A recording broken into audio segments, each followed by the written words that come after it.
Help us to walk in your paths and to build up your kingdom. Lord, even in our moments of darkness, may you help us come to you, that in the end we may hear you speak and may learn your lessons. Help us to never stray too far from you or to leave you behind, but instead to go everywhere with you, that we may find your salvation and be brought into your kingdom when all of this comes into the time of your restoration. Gracious Lord, speak this message, whether through me or in spite of me. For this we pray. Amen. We are now in the 5th week of our study of Job. As I have been doing, I will do a quick recap of the past 4 weeks. The first week being when we looked at who Job was and what was going on in his life to set up our story. We learned that first week that Job was a man of righteousness. And in fact, the story tells us that he was probably the most righteous man on the face of the earth. He was a blessed man as well. He was a man who had tons of different types of livestock and servants, and he had 7 sons and 3 daughters who all loved each other and cared for each other and were all righteous in their own ways and faithful in their own paths. He had good health and a wife. And then, on a fateful day, suddenly he loses all of the livestock to thieves. And all of his servants are murdered. And in a terrible accident, all 10 of his children are killed as a house collapses upon them. To make matters worse, not long after that, Job becomes diseased. And open wounds begin to develop all over his body so that he is in constant pain and itching and he can't even wear clothing and his bones get deformed. He becomes kind of paralyzed and he can't eat. And when all of this happens, his wife tells him that she's done, she's leaving him, that if only God would just kill him so it would end his suffering. And Job becomes depressed, which is what we looked at in our second week. And then Job's friends start to show up. And some of them have some hollow platitudes to offer him, and they mean well, but their words really have no comfort and don't help. Or others start to blame him and tell him that none of this would have happened if only he had truly been righteous, that clearly they were all wrong about him, because God is clearly punishing him for his wicked ways.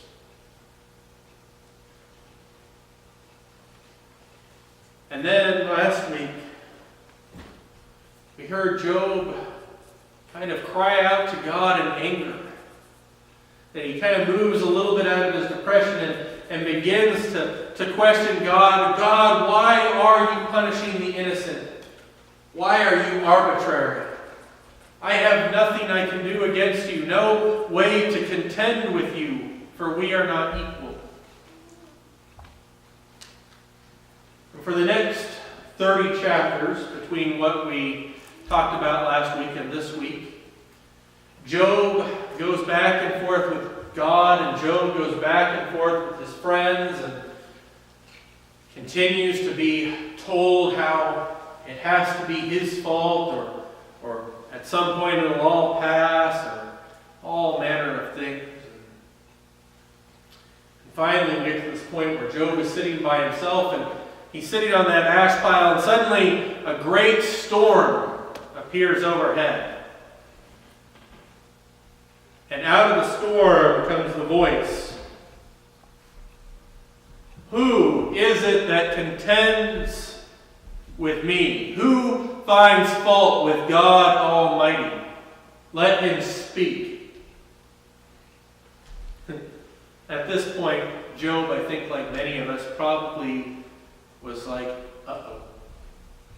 Because I don't know that many of us would be, I don't know how many of us would react if we had been kind of upset and cursing God, and then suddenly there's a giant voice from heaven that appears and demands to know who it is that would contend with him. And so Job reacts as I would expect to react, that he's like, I have nothing to say. My hand is going over my mouth. Lord, I have said what I have said, and that is it. Okay, I may have said a couple things, but no more. I'm not speaking anymore. And God tells him, gird up your loins like a man. In other words, get ready because it's coming. And he begins to ask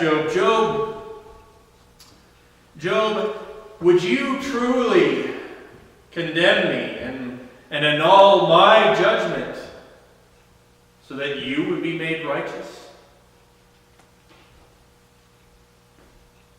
Job, tell me this. Can you humble the proud? Can you cast the wicked into the fires of hell? Or save the good? Because Job, if you have that power, I'll confess it, you can save yourself.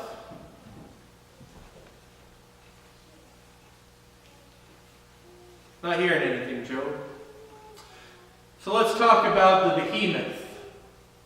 One of the first creatures I made just as I made you, Job. Behemoth, which is probably a hippopotamus, given its description. Behemoth has armor on its body that your human weapons cannot seem to pierce. And it has muscles in its belly that are stronger than any man alive. Its very bones are like bronze. Its tail is so powerful, it is like the trunk of a tree. Job, you can't pierce its nose, can you? No? Well, this powerful creature still gets its food from me. Its shade, its livelihood is still given to it each day by my hand. Because as powerful as this creature is, it can only survive as I will it. Maybe, Job, we should talk about a different creature. How about Leviathan, the great sea creature that has a mouth that can swallow up oceans, a mouth that sailors fear? Job, can you do anything to Leviathan, to the whale in the ocean? No? Well, this great creature also relies on me to feed it. You see, Job, I created these things just as I created you. And I care for these things each and every day, and I provide for them because I care about them. So tell me, Job, do you really condemn me? Do you really want to blame me for the problems that you're facing right now? Do you not trust me to care for you just as I care for each of these animals?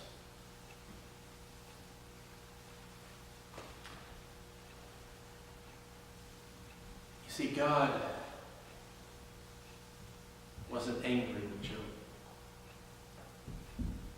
He wasn't there to punish Job for Job speaking out against him. But he did want to remind Job of who he was. And he's not the God of punishment of the innocent, or he's a God that is there to provide and care for all that he loves. And even in this moment, he takes the time to come and to speak to Job personally. As Job suffers and struggles. This is a God that is not causing Job suffering, but a God that is walking alongside Job in his suffering. Because he's a God that knows that Job needs him. That Job really is powerless when it comes to the universe. That Job has no control over life or death. That Job cannot earn his own salvation. That he needs God. And the powerful thing about the story and about God speaking is that it teaches us and speaks to us just how important it is that we continually come to God. And we can get angry with God. And we can blame God, and we can cast everything down on God's shoulders in our pain and in our depression.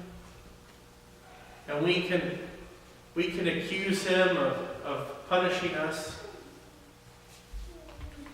And God will take it all in. And then God will begin to speak unto us. After we have poured it all out, and after we have told him off and done all that we had to say, God will take that opportunity and find a way to remind us of who he is. That there is no one that we can replace him with. If we are to condemn God, then who shall step in his place? Who can offer us salvation outside of God? And he will lovingly, sometimes firmly, remind us that we need him, but that he cares for us, and that he will be there for us just as he's always been there for us, even when we're angry. And you see, this whole story leads up to next week. Job, in response to God's speech from the storm, will repent. He will repent, not for committing the sins that led to all of this punishment. He will repent for doubting God. And he will find restoration. Just as each of us who remain faithful and who continue to try to hash it out with God will get to that place where God reminds us that we probably should not have doubted him. And we, in response, will probably repent. And together, he will bring us into salvation.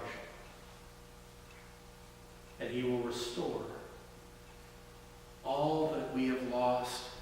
And he will make amends for all of the pain that we have suffered. Because he cares about us. And that's who he is. So as a people of faith, may we turn to God in our moments of joy and in our moments of sadness. May we turn to God in our moments of contentment and our moments of anger. Because in turning to God, even when we are upset, we continue to build and establish that relationship that helps us to find his salvation.